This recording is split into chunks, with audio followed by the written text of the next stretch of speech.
কল্পনা করুন আপনি একটি স্টেজে 50 জন ড্যান্সারের সাথে পারফর্ম করছেন। পারফরমেন্স শেষ হওয়ার পর আপনি কি করবেন? সাধারণত ধন্যবাদ জানিয়ে বিদায় নেবেন, কিন্তু ব্ল্যাকপিঙ্ক এর জেনি যা করলেন তা পুরো ইন্টারনেট দুনিয়াকে কাঁপিয়ে দিয়েছে।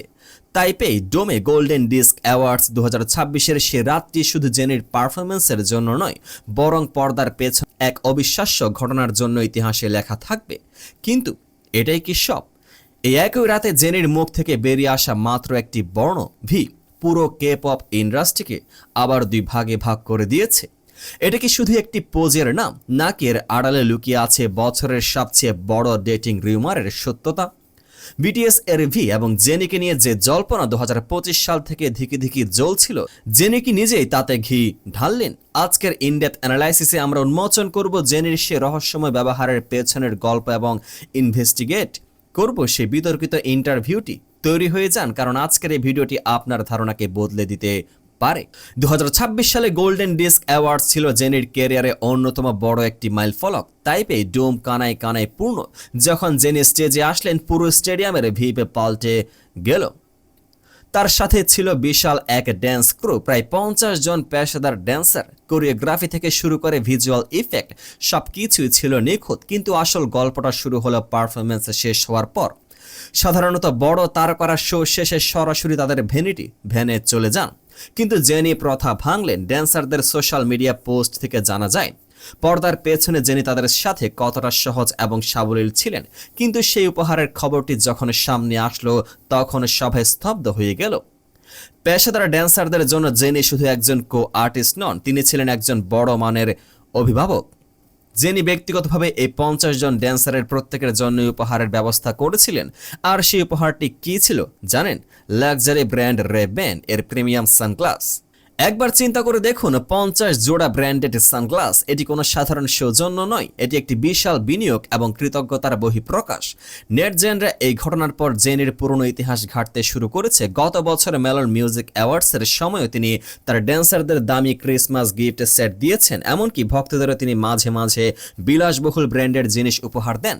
অনেকেই প্রশ্ন করছেন, জেনি কেন বারবার এমনটা করেন? এটি কি শুধু ইমেজ বিল্ডিং, নাকি তিনি সত্যি পর্দার পেছনে মানুষদের মূল্য দিতে জানেন? আমাদের বিশ্লেষণ বলছে জেনি একজন পারফেকশনিস্ট। তিনি জানেন তার একক সাফল্যের পেছনে এই 50 জন মানুষের ঘাম মিশে আছে, আর এই কৃতজ্ঞতা বোধহয় তাকে অন্যদের থেকে আলাদা করে তোলে। এবার আসা যাকে সেই ঘটনায় জানিয়ে তোলপাড় চল সোশ্যাল মিডিয়ায়। উপহারের প্রশংসা যখন তুঙ্গে, ঠিক তখনই একটি ইন্টারভিউ ক্লিপ ভাইরাল হয়। 10 জানুয়ারি গোল্ডেন ডিস্ক অ্যাওয়ার্ডসের রেড কার্পেট বা পর্দার পেছনে একটি বিশেষ ইন্টারভিউতে জেনিকে একটি হার্ট পোজ দিতে বলা হয়েছে। জেনি তখন মৃদু হেসে যা বললেন তা যেন হাজারো জল্পনার জন্ম দিল। তিনি বললেন, I think a V would be good. এরপর তিনি পিস সাইন বা ভি পোজ দেখালেন। এখন প্রশ্ন হলো, একজন কোরিয়ান তারকার জন্য ভি পোজ দেওয়া কি অস্বাভাবিক? উত্তর হলো না। কোরিয়াতে পিস সাইনকে ভি বলা খুবই সাধারণ, কিন্তু টাইমিং কেন এই শব্দ নিয়ে এত মাতামাতি? চলুন একটু গভীরে যাওয়া যাক। জেনি এবং ভি এর এই সম্পর্ক নিয়ে রিউমারগুলো কোনো নতুন বিষয় নয়। প্যারিসে হাত ধরে হাঁটা থেকে শুরু করে একই ধরনের গয়না পরা ভক্তরা বহুবার তাদের এক সুতোয় গাঁথার চেষ্টা করেছে।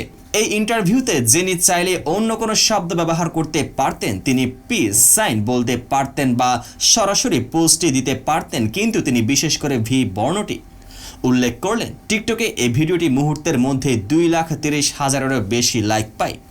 কিছু ভক্ত বলছেন জেনি খুব স্মার্ট, তিনি জানেন তার প্রতিটি কথা কিভাবে ইন্টারপ্রেট করা হবে। তিনি কি পরোক্ষভাবে ভি এর সাথে তার সম্পর্কের কথা স্বীকার করছেন? আবার বিপরীত দিকে থাকা ফ্যানরা বলছেন এটা স্রেফ একটা সাধারণ কথা, কেন সব কিছুতে ভিকে টেনে আনতে হবে? আমাদের ইনডেপথ অ্যানালাইসিস বলছে কে পপ ইন্ডাস্ট্রি এখনো সফট লঞ্চিং বা পরোক্ষভাবে সম্পর্ক প্রকাশের যুগে প্রবেশ করেছে। জেনির মতো একজন গ্লোবাল আইকন যখন কোনো শব্দ উচ্চারণ করেন, তার পেছনে গভীর চিন্তা থাকে। এটি কি তবে ভক্তদের জন্য একটি ছোট সংকেত বা ইস্টার এগ?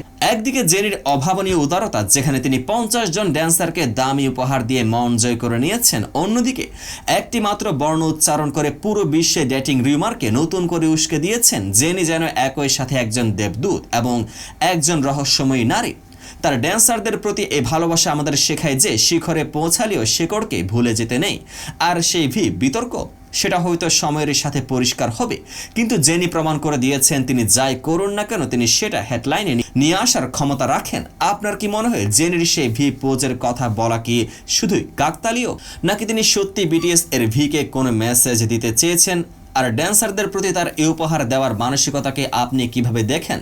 নিচে কমেন্ট করে আপনার মতামত জানান। ভিডিওটি ভালো লাগলে লাইক দিন এবং কে-পপ জগতের এমন সব ইন-ডেপথ ইনভেস্টিগেশন পেতে আমাদের চ্যানেলটি সাবস্ক্রাইব করে বেল আইকনটি চেপে রাখুন। দেখা হবে পরের ভিডিওতে। পেজটিকে ফলো করে পাশে থাকুন।